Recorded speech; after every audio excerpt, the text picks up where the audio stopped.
Welcome back to From 9 to Mom. where we discuss balancing the 9 to 5 hustle with the beautiful chaos of motherhood. And today we have a very special friend of mine, Taylor Humphrey, in the house. And we're here to talk about some breastfeeding journeys, motherhood, of course. But Taylor is a mom of two beautiful boys that are very close with my boys. They're little BFFs. But Taylor's also a elementary school reading intervention teacher, so never away from kids at all. You've been home all summer, so there's lots to discuss here, but thanks for joining us. Yeah, thanks so much for having me. I love your show. Thank you. Yes, and she's been an OG fan Which we since love. the beginning. Taylor, I'm very excited to have you on because obviously you're friends with Katie, so she's been kind of filling me in on your journey this time with breastfeeding, and it sounds like we have some very overlapping feelings and experiences. So I'm excited to hear what you have to say and for our listeners too as well. So I think what we want to start with is really just give us an overview of what it's been like. Yeah, so I have two boys, a 3-year-old and a 15-month-old. And my 3-year-old I breastfed for 13 months, and my 15-month-old, I'm still going strong with him. I'm not sure if we want a third. So that's kind of a conversation that we keep cycling back to. And that's kind of where all the emotion comes in too, because it's like, is this the last? I'm not sure. So yeah, I mean, being a working mom and breastfeeding and pumping, it's just all a journey, and it takes a village, and you have to have that support. So I'm really passionate about this topic. So thank you for having me on to talk about it. Yeah. Finley, my 3-year-old, I just feel like you give birth and you have no idea, it's traumatic. And then all of a sudden you give birth and the nurses just put the child on you and they're like, okay, start feeding him. And you're like, what? How? What do I do? Like skin to skin, like start breastfeeding. And I'm like, oh my God, like what you doing? I need a minute. Like with my first, I'm like, get him away from me. Like something just happened. Where with my second, I'm like, oh my God. Like I was savoring every minute because you just know, right? And your first, they just expect you. And then the lactation consultants come coming in, like barging in the door, like, okay, how's breastfeeding going? Is he feeding? Like, and it's just a lot. Like, is he latching? It's all. You're like, I don't know. Did you know the first time that you were going to for sure breastfeed? Like, what was your mind frame going into that? Yeah, my mom breastfed all 3 kids. So that was just like, oh, I want to do that. She did it. And it looks easy. Like I've had a lot of friends that just make it look easy. And I'm like, okay, this will be great. And beforehand, they give you like the trainings that you can go to, like CPR classes, the breastfeeding classes, whatever, like the birthing classes. And I'm like, oh, I don't need to do breastfeeding. That'll just be so natural and great. And it was all going to be perfect. But you have a lot of friends that had already had kids by the time you had Finley, right? Yeah. You were kind of a little behind them per se. Yeah, but I feel like everybody's journey is different and nobody really talks to you about it if you don't have kids. Right. Yeah. Well, that was like, I was the first in my friend group. And so like, there was just no info, like nobody knew anything. Yeah. I was the guinea pig. And then like, you got pregnant right around the same time I was too. So like through Ryan, of course, like we were hearing stuff, but when you see other people doing it, sometimes it makes it a little more relatable or helpful. But yeah, it's everyone's own journey. It does make it helpful, but also I feel like what you said, like it looks easy. Everyone makes it seem like people don't talk about how hard it is. That for me, it was really hard both times. And I think that when they gave me Colton the first time, he was sucking. So I thought, and I have like larger boobs, like let's just be real. So everyone always joked, like we'd always say, oh, we're gonna have a compound and you're gonna be the milkmaid, like you're gonna make all the milk because your boobs are so big. False. Like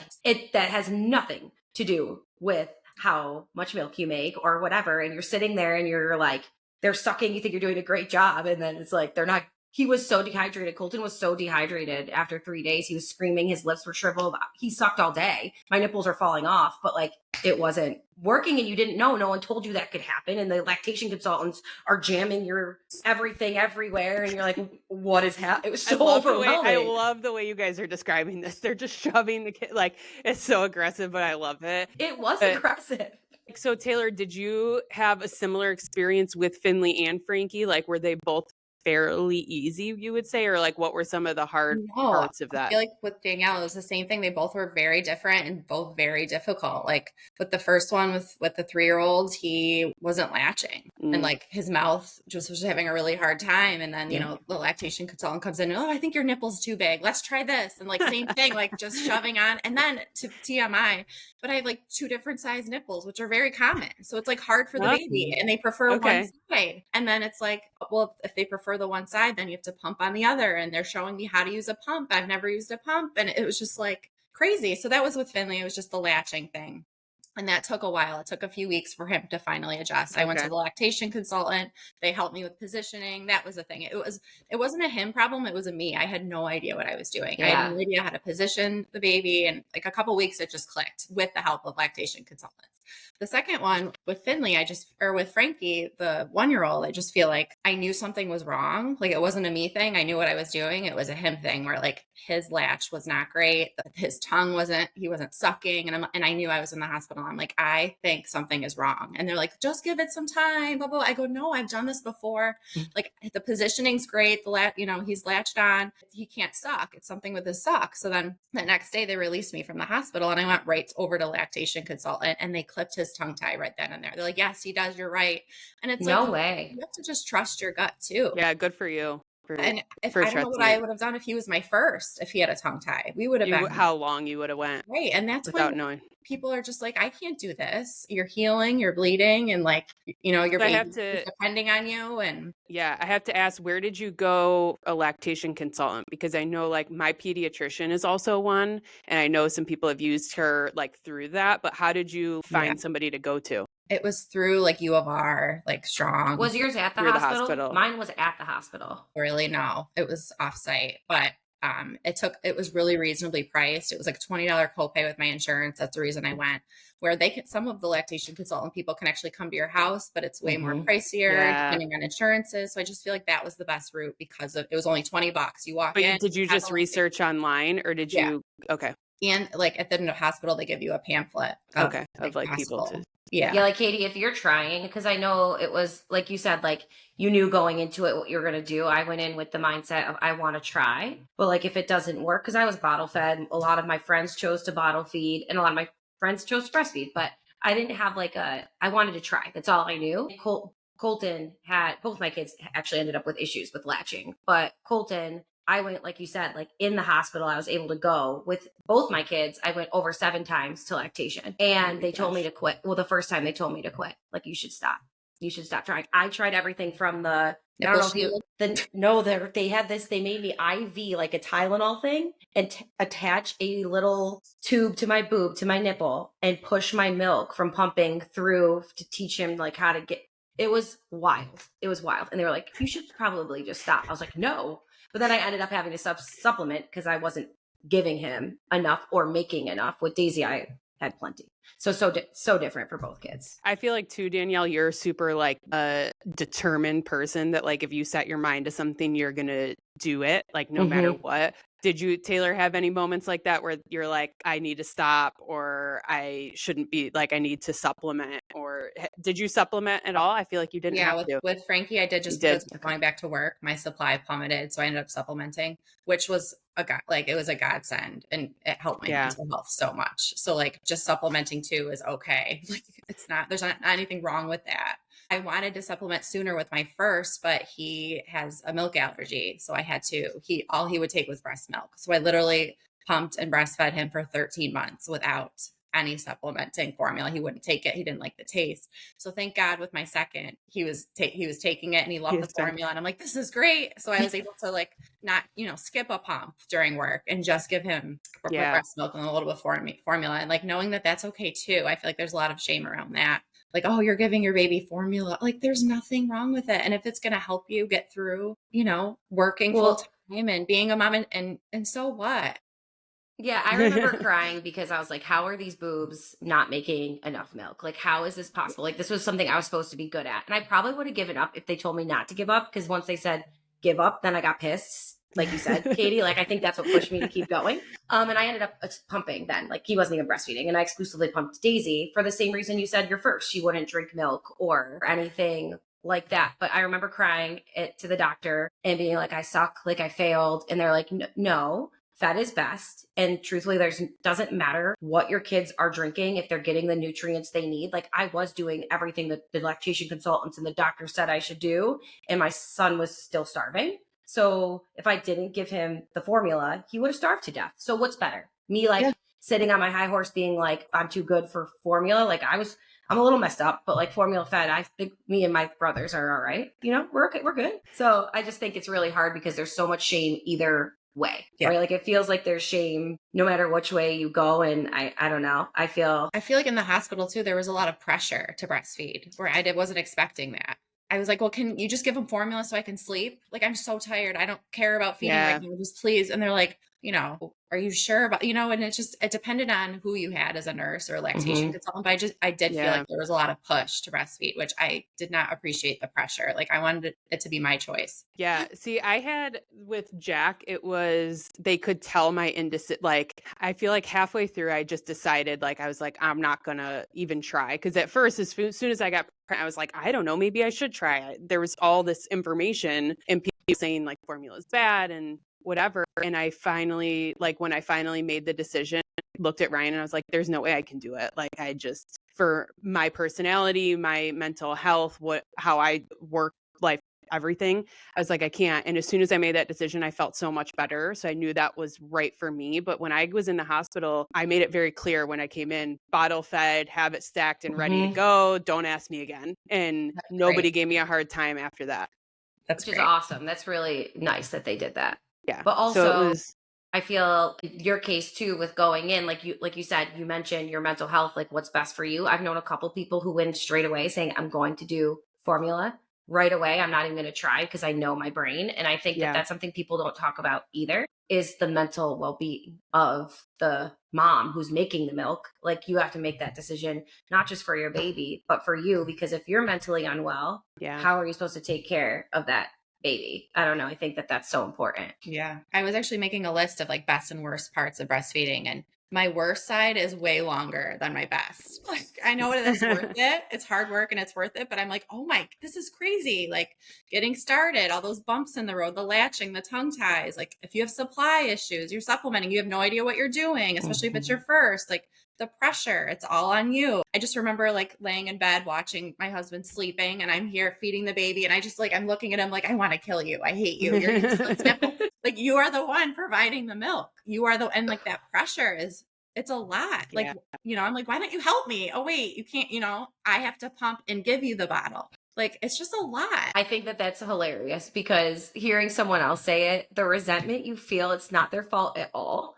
But you're like sitting there because you're trying to breastfeed and then you have to pump anyways because like depending on your situation, you're not getting enough milk out or they didn't suck enough. And then if your kid has reflux or anything like that, you wake up like 10 minutes later, you have to, it's just, and they're laying there, it's just peacefully sleeping. And then the one time that it's this like crazy, like the show snapped, I understand it. In that moment, you're so hormonal. There's so much going on. You're like, I am going to murder you. And you're not even kidding. And you love that person, but you're considering it. Because you're like, this is insane. It gets a little better over time, but that first few nights is aggressive. Yeah. And like, did my husband appreciate the sacrifice? I actually asked him, I'm like, did you like, tell me, like, what do you think about all that? And he was like, I mean, financially, yes, I appreciated the sacrifice that you made, like the late nights and the physical toll that it takes and like the lack of sleep that you had. Like, yeah, I really appreciate it. Where I feel like when we had our toddler then, and I had a newborn, like then he was really stepping in to like, just show me how much he appreciated it, where like he could help more. Where the first, it's like, you're the one, you know? Yeah. You mentioned like going back to work, but before we get into that, because I do want to ask you about your work situation, because I think that made a huge difference in mine, why I kept going longer with Daisy. But did you ever stop with the first one or did you just jump right in? Like, were you still making milk? I stopped. Okay. Yeah. I was trying to do the math here, clearly couple not. Months. And then it was a great couple months. And then bam. back into it. So when you went back to work, what are your accommodations like? Did that make you want to quit? What was it like? Yeah, it was terrible. Okay. I mean, so I'm just setting the stage. I was in this suite. It was called a D suite room, and the D stands for dump, like for dumpster suite. So I would sit there and there'd be dumpsters, like the custodian would be throwing out the trash right outside the window. And like, that was the room I was in. It was right off the cafeteria. So all I hear is kids screaming. And I'm like, is this a joke? Like, this is where I'm pumping, you know? And I didn't get a key. I had a sign on the door that just said like, don't come in. And I had 2 male administration at the time. So like, I feel like they just really didn't understand. But yeah, I mean, that was the scene. I got walked in on once and there was a classroom of kids walking by, just like, you know, I had like the Spectra pump where like my nipples are just out. And I just remember like, why am I doing this? Like, I just remember like, being really emotional. Like, why am I putting myself through this? I'm in this dumpster suite. There's kids walking, you know, screaming outside the door. It's not relaxing. I'm like, why am I doing this? Like hormonally, it's hard. You have to leave your, like what you're doing in the middle of your job, you know, and go and pump. And which I hated that. I'm like, oh, I'm really getting into something. And now I have to leave and go and sit in a dumpster suite and pump. But it all just goes back to like, you know, you have to remind yourself it's only temporary. It's worth it. It's for the baby. It makes you question a lot. And did you have to get coverage every time? Like, Yeah. right? Because in education, every single time. So being a teacher and pumping is terrible, especially in the first few months. Like you're pumping, you know, 5 times while you're away from the baby, like on the way to work, at work 3 times, on the way home from work. Like it seems like when you're in it, the trenches, it's never going to end. How did it work for you? Like how many mandated breaks were you allowed to have? Like our principals were really good about following that. Whenever I had to leave, I could. Okay. But it was just more of like an inconvenience. And then how long do they like allow that? Like this school year, I think that you're allowed. Aren't you allowed it? I don't know if you know this. Like 2 years. Like you. I don't know. Because some people breastfeed for like 7 years. I know. I'm not kidding. Like they do. Like, and you know what? If you do that, more power to you. My kids just got too familiar with the area, you know? Yeah. But yeah, that's a big thing. Cause I feel when I was Katie with Colton, I remember my pumping station was the men's bathroom, Taylor, at our work. And I would have to put cause people had the key. So I'd have to put the trash can in front of it to wait. And I get that feeling like, you're like, what am I doing in here? Like, what is actually happening? Yeah. And it made it a lot harder because people would be talking to you. And I didn't feel like like you're saying, like you're in the middle of something. So it's so much easier to be like, oh, I'm going to finish this up and then go to it. Where with Daisy, I was working from home. So I scheduled every break in and it was a lot easier to go sit on my couch in the privacy of my own home. I did pump on meetings. Katie remembers this, but it was my control, right? It was a little bit different. So I feel for you in that regard because that's really, really tough. To have to mentally, so much of breastfeeding is mental. People don't really understand that. So if you're in a bad space mentally, you don't make as much milk. So that has to be hard. Yeah. And I feel like it's gotten a lot easier with technology, even the past 3 years of like things that they're coming out with and new regulations and laws that they're, you know, it's getting way easier for moms to like fight for that space that they deserve, like with a sink, you know, with running water, with a key, so like a locked room where I felt like, so it was definitely easier the last one than 3 years ago, you know. Did you ever pump in one of those mom pods at the airport? That was the next thing I was going to say was like, I had the LV cups with Frankie, like with my last one. I'm like, I'm going to invest in some, whatever they're called, like the portable thingies. And let me tell you, it was worth it. Oh my God.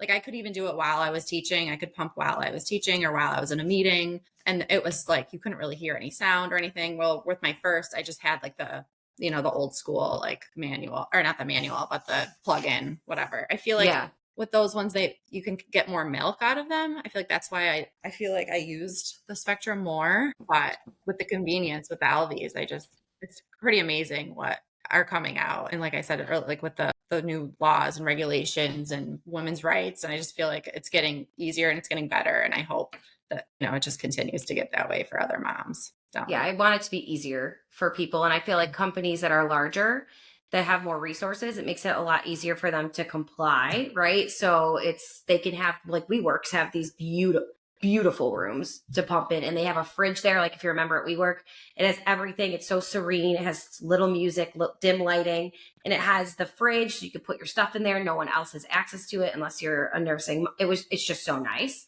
And I think that is such a luxury, but it's small businesses. It's harder.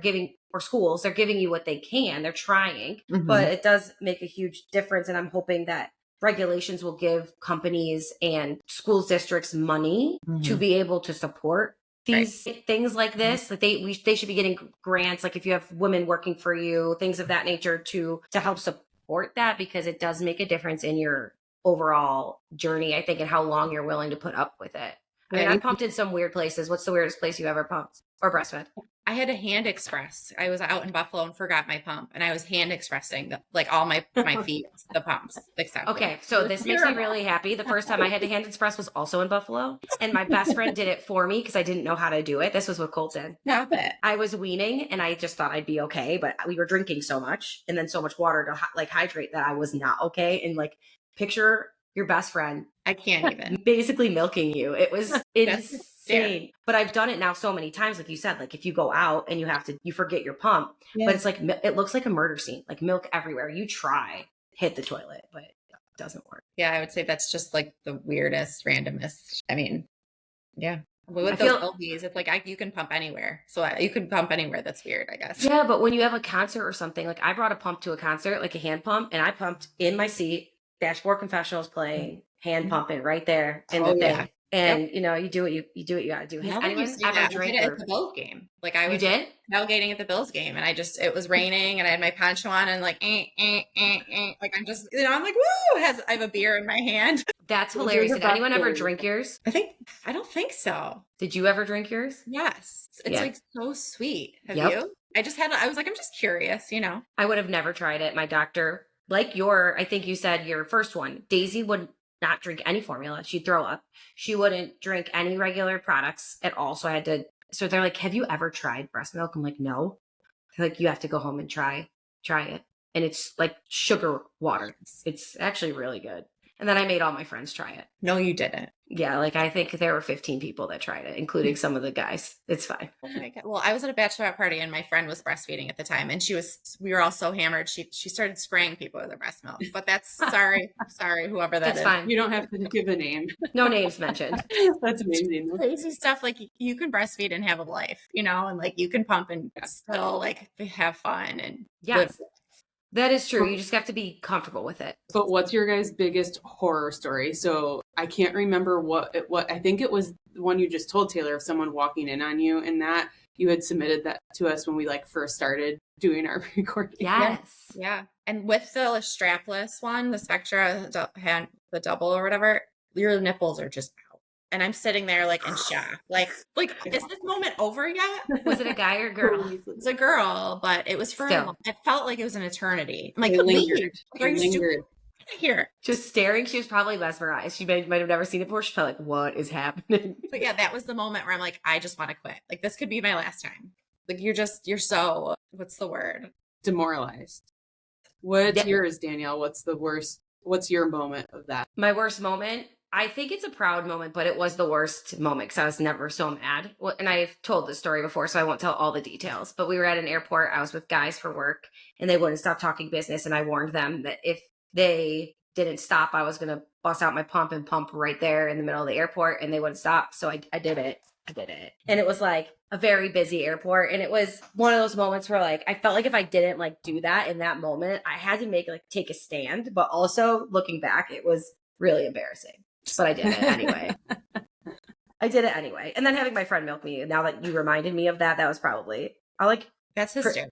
Pretty rough, pretty rough. Well, but I've sat on toilets. I've sent you pictures, Katie. You'll sat on toilet. You do wherever you can. But you, like you said, like you kind of get over it because you want to have a life and you want to have fun. And if it's a decision that you made, you just decide to like move forward. It's one of the hard parts about breastfeeding. But like you said, the short side, I want you to share your short side of reasons why you love breastfeeding. I think sometimes in that moment, even though the side is shorter, there's a lot of emotional components to it. So it outweighs. Right.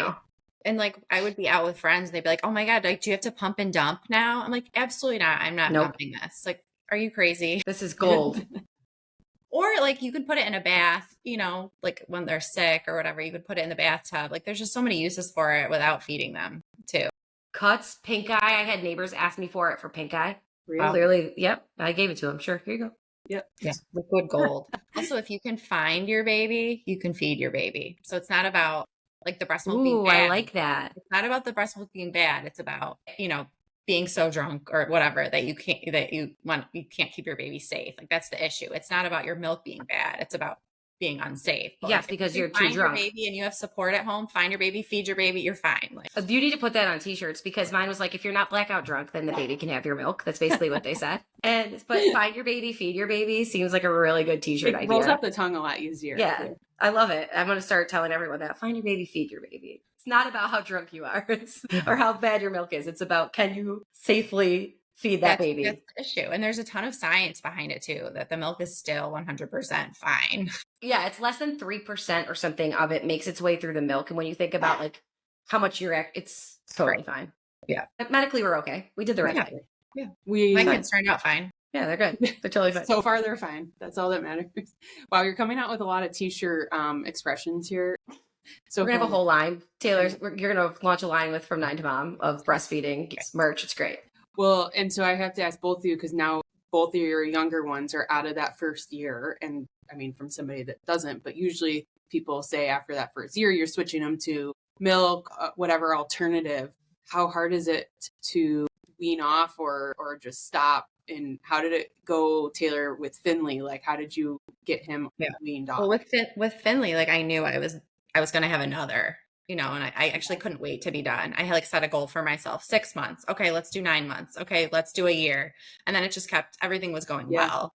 So yeah, at 13 months, I decided to stop. I just felt like he wasn't really interested anymore. It just was a good time for all of us. Did you have like hard stop? Or kind of, I felt like I did have like the mastitis going on and the engorgement. I felt maybe I wasn't weaning like slowly enough. So with Frankie, with my 1-year-old, because I don't know if I'm going to have a third, it's like I'm really hanging on. Like I'm not even setting a goal. Like I'm like, maybe I just follow his cues. And if he really is not interested, like then we're done. But he still seems interested at night when I still have his nighttime feed. And he's still loving it, and I'm still loving it. So I'm like, why would we stop it? I'm only making a half an ounce when I'm pumping away from him. So like, I think at this point it's comfort. I think he is getting a little bit, but it's like, and Danielle, you probably can relate to this in some way too. I 100, like it's exact, like Daisy, I knew was my last one. My husband got a vasectomy like very quickly after. Oh. And I wasn't fully ready. So I like knew it was my last one. And I think it's like, it breaks my heart a little bit when you say it, because that's the reason that it was like, okay, this is the last one. And I pumped exclusively. So she didn't even there were no cues. She didn't need it anymore. Yeah. She was eating food. You know what I mean? There was no reason for me to be doing it. So I I did it the right way, but I did it for a lot longer than I thought I would. And like around 13, 14 months, she was eating so much. I started like really weaning. And then it was the nighttime feed that I kept. And I kept it for not that it's too long, but it wasn't even doing anything anymore. It was more for me because I was like emotionally I felt like it was almost like this sounds bad, but like an addiction. Like I was addicted to the feeling of like that I was providing, I had value. I was doing something good for my family. It was my last baby. I'll never be able to do this again. Like it was all in my head, and it had nothing to do with it really wasn't about doing the right thing for Daisy, because I knew she was fine now. She was only taking it, like I was making half an ounce. It was more like my self-value and worth was now so tied to that, because over 1,800 hours of our first year of life, if you breastfeed exclusively or pump exclusively, is spent on the pump or on the boob, right? So you're like, man, like this is the true end of an era. So I totally understand why it's harder. And I don't know what it is, but emotionally, like I feel way better now. I told Katie that. Like I'm finally like, took like 3 months of like after dropping like all the feeds to the one, and then it took me a whole month to drop the last feed. But like I hear a baby cry, I'm still leaking. I think about a baby, I'm still leaking. This morning I was leaking. It's like unbelievable. I have not pumped since the Justin Timberlake concert, when it was at the end of June, and I'm like still having moments where and it's like, is it because I'm emotionally still, I don't know. So I understand that. Oh my gosh. Yeah.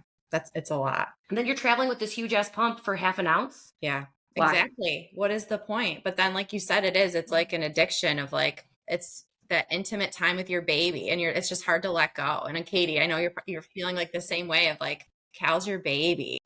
Well, yeah, it's like, it could be like that. You could relate it to a lot of different things of like, yeah. I mean, realistically, like it's the same thing with formula. I mean, Cal's still drinking a bottle. It's not formula, it's milk, but like we're going to have to, it's like the next step of everything. Like we got to get him off the bottle. So, and then it's what's next that you're going to have to give up with that last one. And I'm in the same boat as Danielle. Like it's definitely the last one. So like you hold on to stuff as long as you can. And I feel like with the first, you try to meet the milestones, and then, this one you're like, yeah, whatever. But that's why second kids are the way they are, right? Like, we're just like, yeah, they're fine. It's Let all them good. go. We'll see what the cues they give us. Now, it does do a lot to your body hormonally to wean and to come off. Like it is a lot. I just remember with my first, I went crazy, like actual crazy, because I stopped completely at 13 months and I was like not in a good place for a few weeks, and then I balanced out. But like those are the things people just don't tell you either.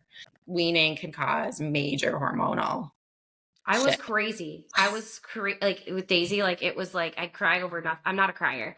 Like I'd cry over nothing, or like the littlest things would like throw me off, and like I'd be sweating out of nowhere, like the craziest stuff. And then also physically, like when you're done, your boobs aren't as full, so your boobs change. And if you lost weight, like I shredded weight while I breastfed Daisy, and then I gained like almost all of it back. And then you're dealing with that as well. Now you're like, okay, now I have to like go lose, like I lost that time with the baby. I'm losing that like piece of me, and now I'm gaining pieces of me I don't want to gain. And now I got to go figure out how to do that. So people don't share that with you. Yeah.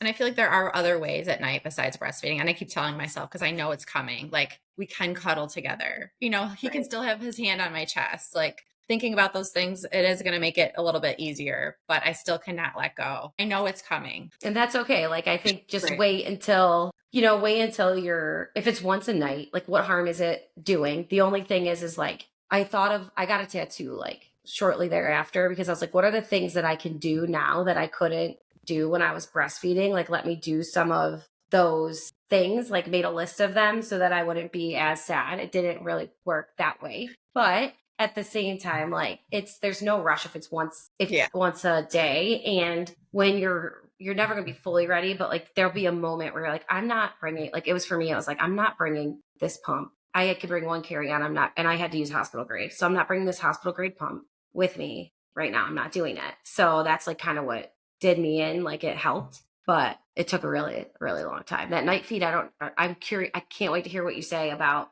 because I pretty much stopped kind of cold turkey with Colton. It was like I dropped every couple of days, I dropped one, and I was done within like a week and a half. Yeah. Where with Daisy, it took me forever. So I can't wait to hear what you say. I'll keep you posted. So now, what are the best parts? Like, what would you say the best parts of breastfeeding are? Okay.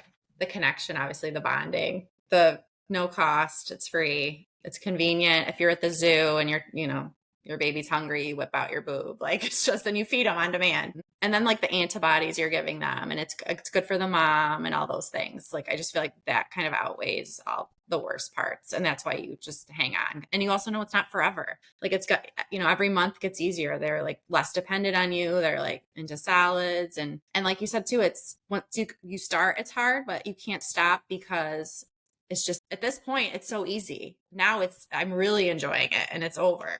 Yeah, it's that, like for me, I was pumping. So like the last pump of the night usually was like absolute chaos in my house.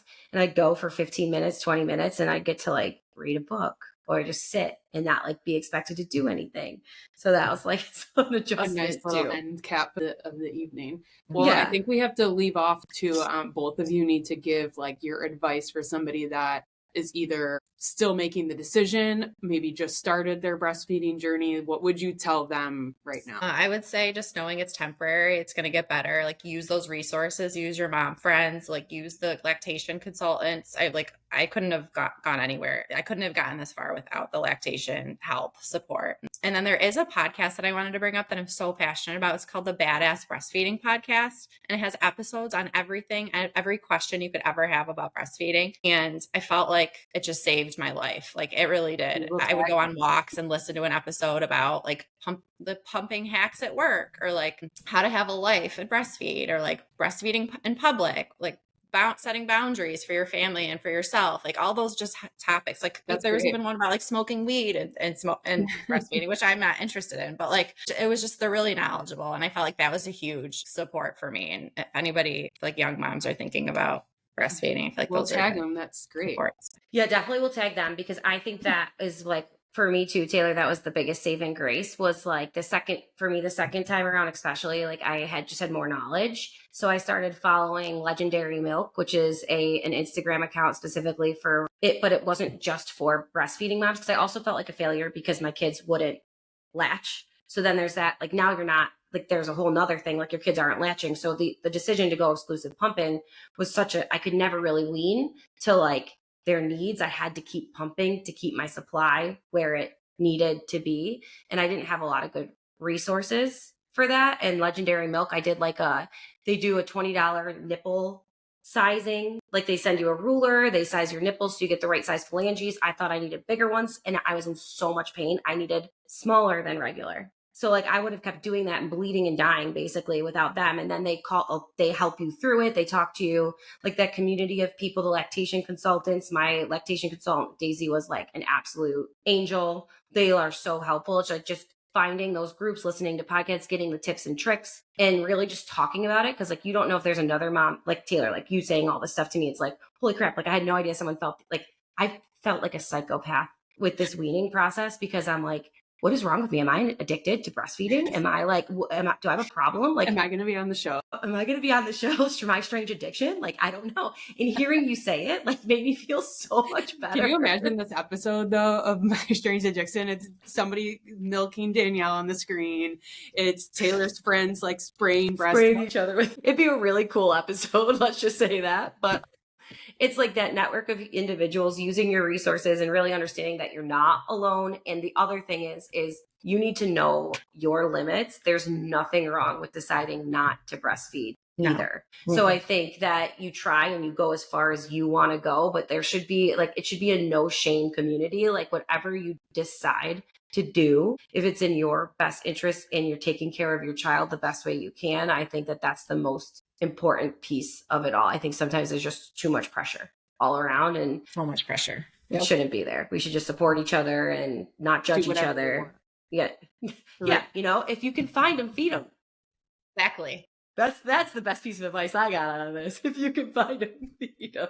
Taylor, is there anything else that you wanted to share? Like, I know this is something you're very passionate about that we didn't cover. No, I think we covered it all. Well, that's awesome. I'm so glad that you came on and did this with us. Yeah. Thanks so much for having me. And I love listening to your podcast and just hearing about all your babies and being a working mom is hard and you need support. You need your village. You know, you need your girlfriends and. Yep. Absolutely. Well, it takes a whole group of us. I think it's time to clock out and clock back into the 9 to 5. So we'll see you guys next time. See you next time. Bye.